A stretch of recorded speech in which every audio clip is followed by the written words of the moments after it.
International Affairs and Global Initiatives at OP Jindal Global University. On behalf of our Vice Chancellor, Media and Press, we have with us today Professor Dr. Kaori Hayashi. She is the Executive Vice President at the University of Tokyo, which is not only Japan's #1 university, but one of the leading universities of Asia and also one of the leading universities of the world.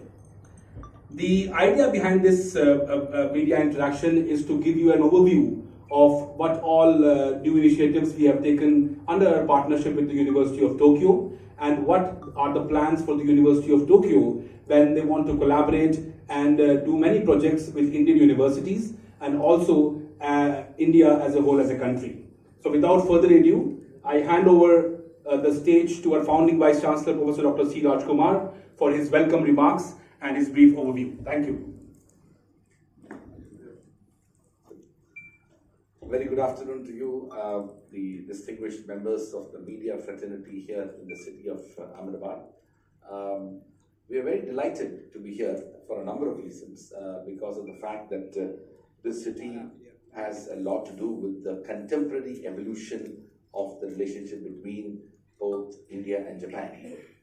As the Prime Minister of Japan, Mr. Shinzo Abe, had visited the city, he was hosted by our Honorable Prime Minister, and that early foundations of the relationship has only strengthened over the years.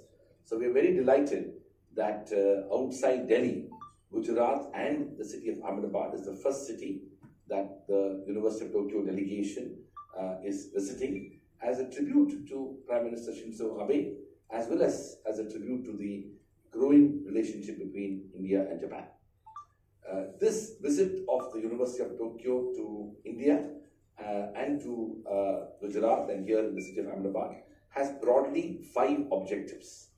And it will be important for me to mention these 5 objectives so that the distinguished members of the media fraternity here in the city of Ahmedabad take note of it. The first and foremost objective of the University of Tokyo is to visit India and to understand and appreciate the broader landscape of higher education in India, the aspirations of Indian students, the wider ecosystem of Indian institutions, including universities and higher education institutions, and also to explore the possibilities of collaboration with select institutions. The second objective of the visit is to actually deepen the relationship between our university, which is OP Jindal Global University, and the University of Tokyo. We already have established this relationship, and in that process we have a student exchange agreement. This visit has enabled us to establish and launch a short-term study abroad program where several of our students will be going to University of Tokyo in the summer of 2026. The third objective of the University of Tokyo is to understand and appreciate the regulatory environment and the ecosystem of higher education in India, and in that process to visit the GIFT City.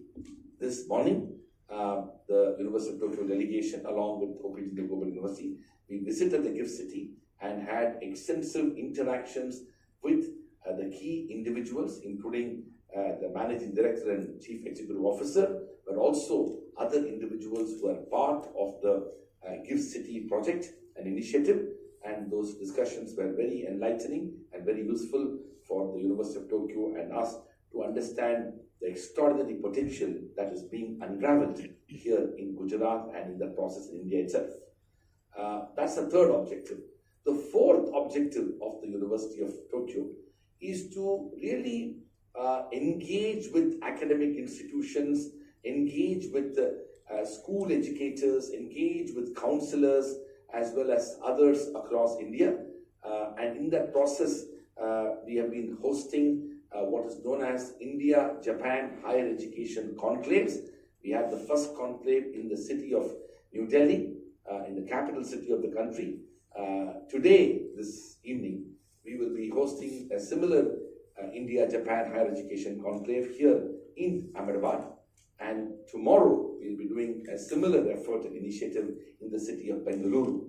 The vision of these higher education conclave is to bring outstanding individuals including professors, school teachers, school principals, school counselors, school educators, as well as independent counselors and educators, to essentially discuss some of the big issues that are confronting the world of higher education and how University of Tokyo, in collaboration with Indian institutions, can advance and address some of those issues.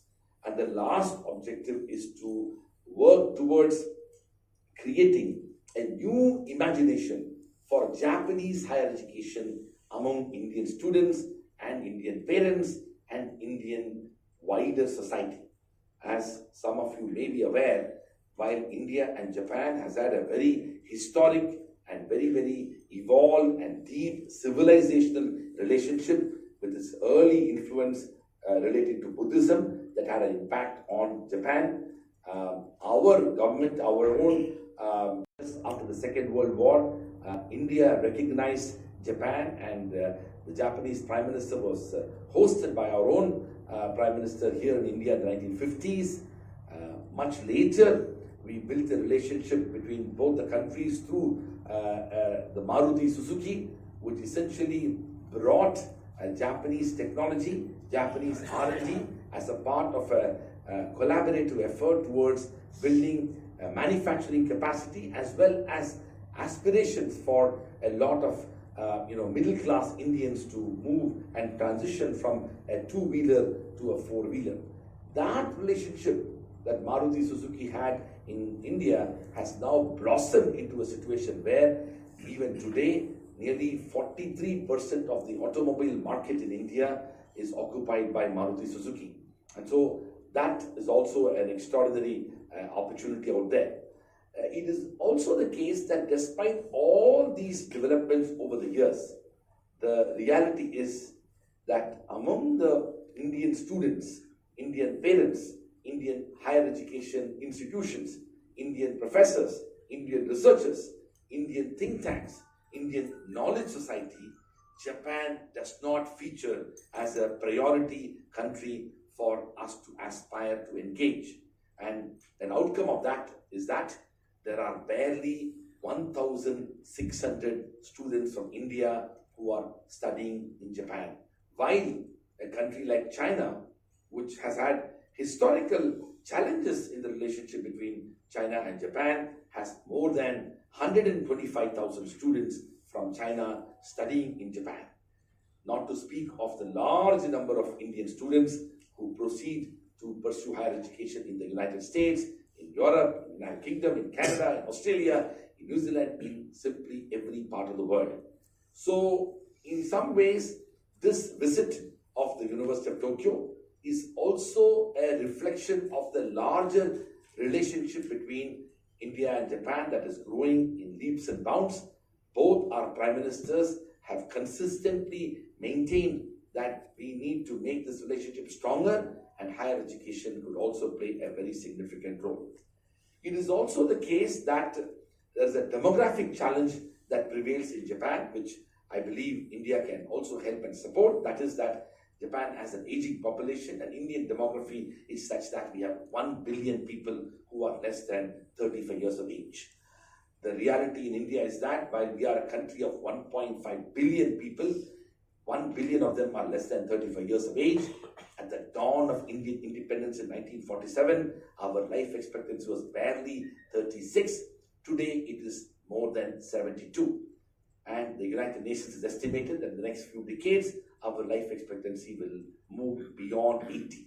Which essentially means that when most of the Western world will become older, when most of Eastern world, including China and Japan, will become older, India will be younger, and will be younger for a longer time. Young Indians will be in a position to shape the future of India, the future of Asia, and the future of the world.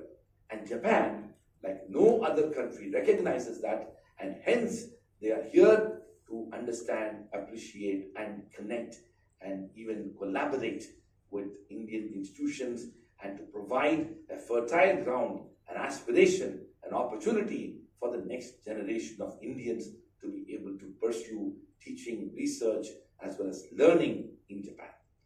It is also the case that the University of Tokyo is not only the world's leading university. It's consistently ranked as among the top 25 universities in the world, number 1 in Asia and Japan. It is also a powerful think tank for the study of sciences, including STEM education, humanities, liberal arts, social sciences, and professional education.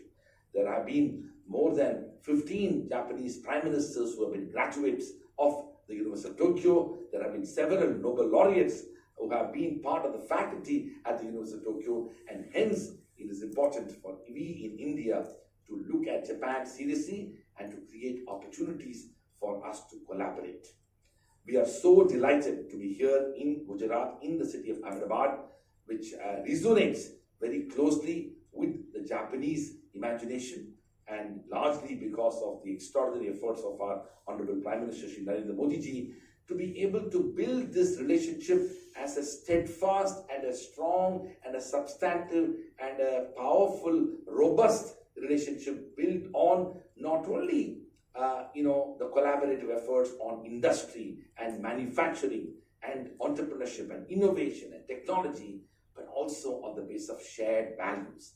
Japan and India, as a part of the wider Indo-Pacific collaborative initiative, is also providing both leadership and opportunities for the wider engagement across Asia, and that also is deeply embedded in the shared values of democracy, rule of law, pluralism, and other things that we share.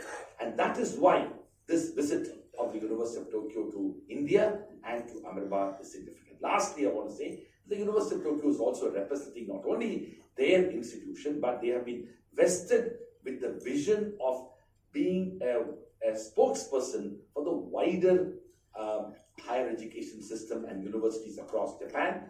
With the efforts of both our prime ministers, there is a greater consciousness that have been developed in Japan, led by the Ministry of Education, and the Ministry of Education in Government of Japan has vested the University of Tokyo to be able to create a galvanizing, a social consciousness, an intellectual awareness, and build that social capital surrounding the partnership between India and Japan. Hence, they are representing the wider higher education ecosystem of Japan.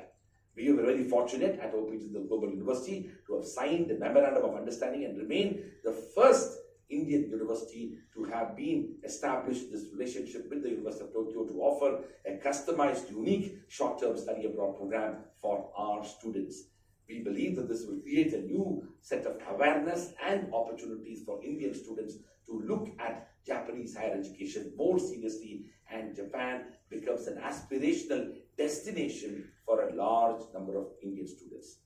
I am now going to invite our distinguished Executive Vice President of the University of Tokyo, Professor Hayashi, to kindly say a few words and reflect on this relationship.